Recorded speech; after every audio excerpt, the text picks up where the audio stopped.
So you roll out your first layer of brioche dough. 2 more discs ready to be rolled. Gently warm the Nutella so it spreads easier. I warmed all the Nutella that I'm going to need, and I'm putting in about half for the first layer. And I warmed it gently in the microwave on like a power 30. So you want to be able to spread it to the edges. And you want to get it to about an inch from the edge. So just keep gently working it. If it starts getting sticky like that, you might need to add a touch more Nutella or grab it from the thicker areas. And then gently pick up the second disc of dough. You want to try to get it to cover without getting too stuck. You want to just cover and line it up. So if you got to flip here, you just got to do it a little bit. Going to add that second layer of Nutella while it's still warm. Spread it out to about an inch away from the edges.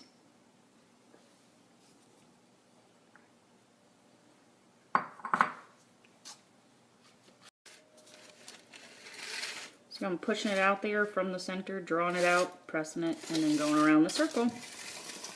Again, you don't want it to go all the way to the edge. It'll be too messy to handle.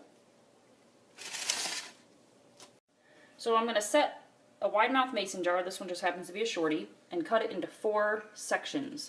Essentially cutting it in half and cutting it in half again, but leaving it connected in the center. And then I'm going to cut each. So now I'm going to cut each of these 4 pieces into 4 pieces so you have 16 pie pieces total.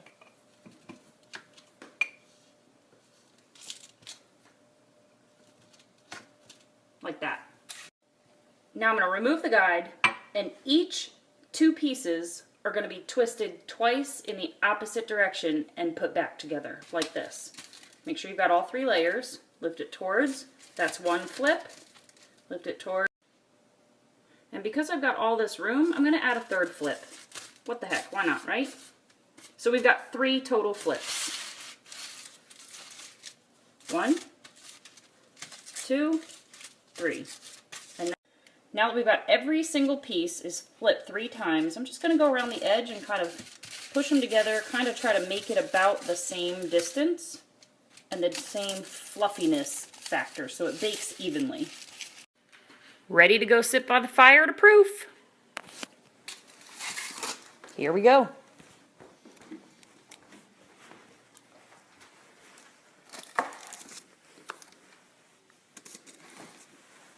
Here's the one I made before. And you know, it's pretty with just the 2 flips, but it's awful pretty with the 3. Check that out. Makes it look so much more involved and beautiful.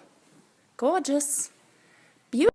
Alright, so I mixed 1 tablespoon of water and 1 egg to make the egg wash.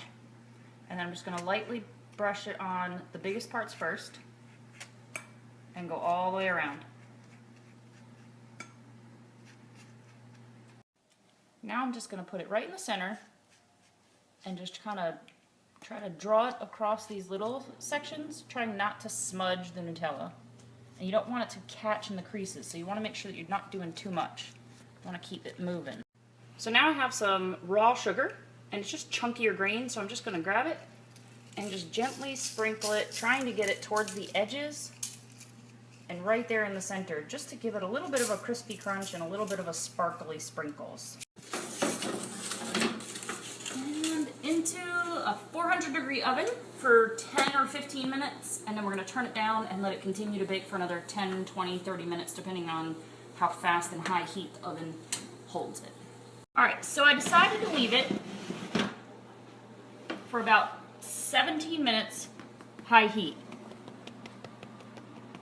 It sounds great, looks great. I think we're done. This one's a little bit bigger, and as you can see, not as dark.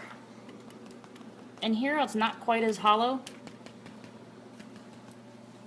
I'm going to let it go for about 5 minutes at a lower heat, 325. I'm going to take this one out. Isn't it beautiful? Oh, I love it.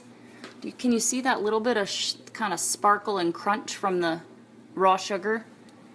It's a little bit shiny. Gorgeous. Okay, so that was about 5 minutes. That's one we took out first. Here's the second one. Sounds a lot more hollow. You want it to sound hollow so it's good and fully cooked and has a nice good crumb texture, no dough.